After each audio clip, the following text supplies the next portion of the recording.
you guys the best future possible, along with the administration up here. So let's give a round of applause for them.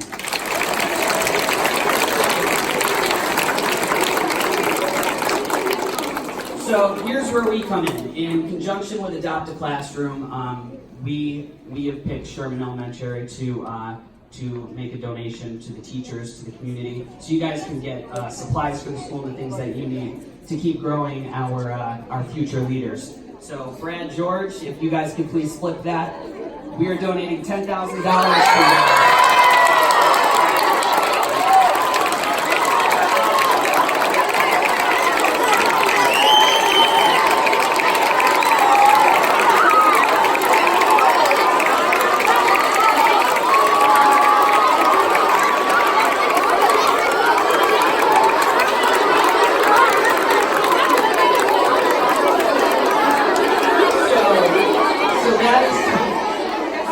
This is going to allow you guys to get the tools you need to be successful. So please keep being nice to each other and keep building those relationships with your faculty, staff, and each other.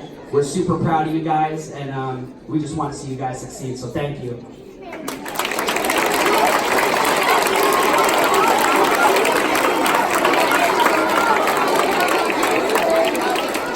So staff, we'll be talking to you more about how you're able to spend this money and how we're splitting that up. So we're really exciting. Everybody in the building will be able to have some impact from this money. Students, you're going to be the beneficiaries because teachers are going to be buying more supplies for their classrooms, more exciting activities for you all. So we're really excited. Let's give our friends from Burlington a big round of applause. Thank you.